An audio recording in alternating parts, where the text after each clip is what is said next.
Por aquellos días se celebraba en Jerusalén la fiesta de la dedicación del templo. Era invierno.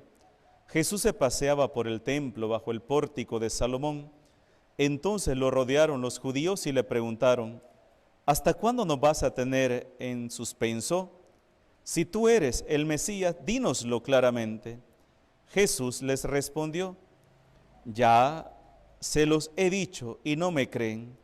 Las obras que hago en nombre de mi Padre dan testimonio de mí, pero ustedes no creen, porque no son de mis ovejas. Mis ovejas escuchan mi voz. Yo las conozco y ellas me siguen. Yo les doy la vida eterna y no perecerán jamás. Nadie las arrebatará de mi mano. Me las ha dado mi Padre, y Él es superior a todos. Y nadie puede arrebatarlas de la mano del Padre. El Padre y yo somos uno. Palabra del Señor. Hoy Jesús dice una frase bien interesante en el Evangelio de hoy. Dice Jesús: tengo otras ovejas lejos y tengo que ir en busca de ellas. Me acuerdo que una ocasión le preguntaron al Papa Juan Pablo II, creo que fue que le hicieron esta pregunta: Santo Padre, ¿y si se descubriera vida en otros planetas? Por ejemplo, Marte, ¿verdad? Que está diciendo que hay vida en Marte. Si se descubriera vida en Marte, ¿cómo lo explicaría la Iglesia? ¿Cómo explicaría la Iglesia ese hecho de que haya vida en otro planeta? Y nosotros nos creemos los únicos, Dios creó el mundo, todo cuanto existe, y empieza, ¿verdad? Una cuestión teológica. Y me acuerdo que el Papa dijo esta frase: bueno, la palabra de Dios dice que Dios creó todo cuanto existe, los astros, las estrellas, todo, Dios lo creó. Entonces, decía el Papa, ahí se entendería de manera más amplia las palabras que dice el Evangelio de San Juan en el capítulo 10. Además, yo tengo otras ovejas lejos y es necesario que yo las traiga. Entonces dijo el Papa, entonces significa que también cuando Jesús dijo lejos, no solamente estaba refiriendo territorialmente aquí, ¿verdad? Sino aún fuera de este planeta, porque Dios no crea para destruir. Dios crea para la vida. Ese es el Dios creador nuestro. Pero esa fue la frase que el Papa tiró, ¿verdad? Así como en son de broma, para reír con la gente y darles como una respuesta a la gente, ¿verdad? Que están preguntando si supuestamente existiera vida en otro planeta, ¿cómo sería, verdad? Que eso ustedes saben que simplemente es una teoría, ¿verdad? Una teoría. Pero la verdad es que cuando Jesús dice, también tengo otras ovejas lejos, y es necesario que las atraiga a mí, también Jesús estaba haciendo referencia a los pueblos paganos, aquellos pueblos que no conocían a Dios. A ellos se estaba refiriendo, porque acuérdense que la visión mesiánica era una visión estrictamente para el pueblo judío. Ellos esperaban su Mesías, nuestro Mesías, mi Mesías, ver aquel que va a venir a redimirme, aquel que va a venir a quitarme el yugo opresor. Acuérdense, los romanos eran los que tenían esclavizados a los judíos, ¿verdad? Era el imperio que gobernaba todos esos territorios. Entonces ellos estaban esperando un Mesías que los iba a liberar, e incluso los apóstoles mismos le van a preguntar, Señor, ¿es este el momento en el cual tú vas a instaurar tu reino? Significa, te vas a rebelar contra los romanos, ¿verdad? Y nos vas a liberar a nosotros. Entonces, era el dominio que ellos tenían. Entonces ellos esperaban que el Mesías iba a venir e iba a dar el esplendor que el pueblo de Israel tenía en tiempos del rey David, en tiempos del rey Salomón. Esa es la visión que ellos tienen, ¿verdad? Una salvación meramente terrenal, una salvación meramente física, ¿verdad? Eso era. Lo que no veían ellos es que la salvación de Dios iba más allá de simplemente quitar un obstáculo material, físico de nuestra vida. Lo que Jesús quería derrotar, lo que Jesús quería vencer, era el mismo pecado. Que el pecado ya no tuviera poderes sobre el hombre que lo pudiera conducir hacia su propia muerte. Eso era lo que estaba Jesús viendo, Dios viendo. Y cuando Él dice, tengo otras ovejas lejos y es necesario que las atraiga, miren qué cosa más hermosa, lo que nos dice hoy el libro de los Hechos de los Apóstoles, capítulo 11, versículo 19. Dice que Esteban y Pablo se van a predicar a Fenicia, Chipre, Antioquía, pero predicaban el evangelio solamente a los judíos. Sin embargo, hubo entre ellos algunos chipriotas y cirinenses que al llegar a Antioquía comenzaron a dirigirse también a los griegos. ¿Quiénes eran los griegos? Aquellos que no eran de raza judía. Y a predicarles el evangelio del Señor a estos hombres. Comenzaron a predicarles el evangelio. Y como la mano del Señor estaba con ellos, muchos se convirtieron y abrazaron la fe.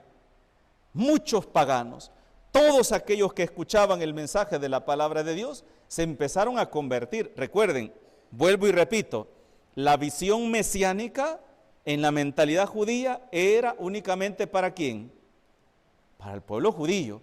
Incluso en un primer momento, todos aquellos paganos que quisieran ser cristianos, les imponían ¿qué? La circuncisión. La circuncisión. Si ustedes quieren ser cristianos verdaderamente, quieren ser discípulos de Cristo, tienen que circuncidarse, porque la promesa mesiánica es para los judíos, y en la medida que ustedes se adhieran al pueblo judío, entonces ustedes van a recibir la salvación. Pero si ustedes no se unen al pueblo judío, entonces no van a ser parte de la obra de la salvación.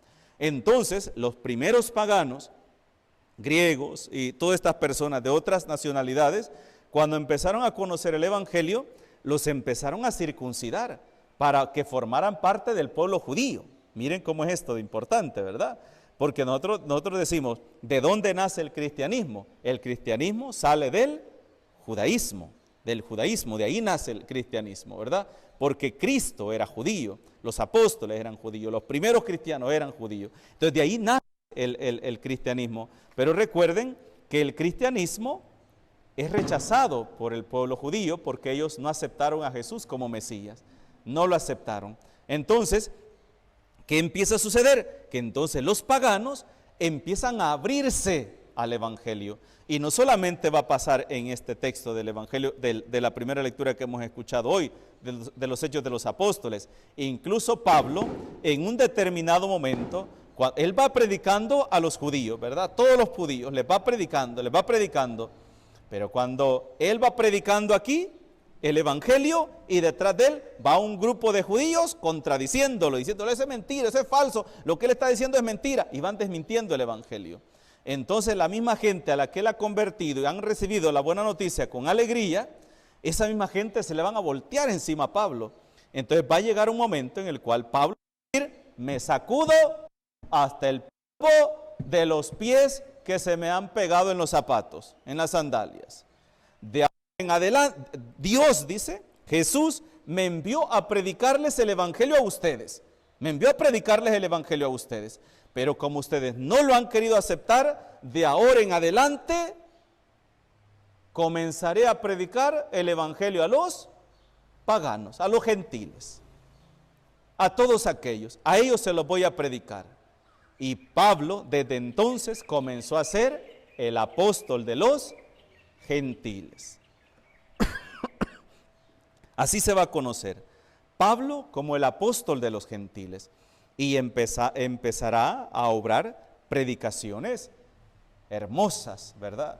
Incluso vamos a encontrar estos días cuando Pablo va a Atenas y predica en el Partenón, ¿verdad? Luego Pablo se va a ir también a Roma a predicar a los romanos, que son gentiles. Y a ellos se va a ir a predicarles Pablo. Y después de eso empieza donde está el primer concilio de Jerusalén, que es bien interesante eso. Cuando escuchamos el primer concilio significa que se reúnen todos los apóstoles y las principales autoridades cristianas y llevan a cabo el primer concilio, donde ellos van a hablar sobre el sentido de qué es lo que hace formar parte del nuevo pueblo de Dios, la circuncisión o el bautismo. Y entonces ahí se define, reunidos todos, y dice aquella frase tan hermosa de Pedro, ¿verdad? Que dice, el Espíritu Santo y nosotros, un día de esto lo vamos a escuchar esa lectura hermosa, el Espíritu Santo y nosotros hemos decidido no imponerles más cargas que las que ya tienen, ¿verdad? Que las que ya tienen. Sé que algunos de los nuestros los han estado atormentando para que se circunciden. No es así, ¿verdad? Y entonces llegan a un común acuerdo y dicen ellos, ¿qué es lo que nos hace ser parte del pueblo de Dios? Es el bautismo, el nuevo nacimiento. Lo que Jesús va a decir es el bautismo. Y entonces ahí empieza a crecer la comunidad de los cristianos. Jesús hoy nos habla de esas otras ovejas que están lejos, pero que es necesario que Él las atraiga, al Padre. ¿Verdad? Voy a traerlas. Y esas ovejas, hermanos, esas ovejas somos nosotros. Somos cada uno de nosotros, a los cuales el Señor, Él las atrae, porque Él no solo murió en la cruz por las personas que estaban ahí en ese momento o existían en ese tiempo, también murió por cada uno de nosotros, Ustedes, hay personas que dicen, sí, Padre, pero el Señor murió por la gente buena, por los buenos. No, hermanitos, esa es la peor mentira que el demonio nos puede meter a nosotros. El mismo Señor que dijo, yo no he venido a llamar a los justos, he venido a llamar a los pecadores, o sea, a cada uno de nosotros, porque entre más grande es nuestra debilidad, nuestra miseria, nuestra pobreza, más grande es nuestra necesidad de Dios. Es cierto, hay personas que quizás no les cuesta seguir al Señor, es tan fácil, ¿verdad?, seguirlo. A otras quizás nos cuesta más.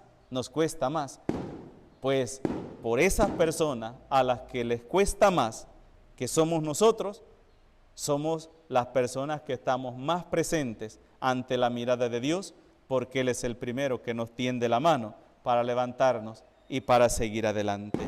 Pidamos al Señor, hermanos y hermanas, que nuestra vida cristiana se convierta en un auténtico testimonio de vida diario, que prediquemos el Evangelio con nuestro comportamiento, con nuestra actitud, con nuestro trato con los demás. Y es así donde vamos a llevar a cabo la buena noticia del Evangelio. Esto hizo Cristo en mi vida y esto y mucho más puede hacer Jesús en la tuya. Ese debe ser el mensaje que un cristiano debe transmitir a los demás. En el nombre del Padre, del Hijo y del Espíritu Santo. Amén.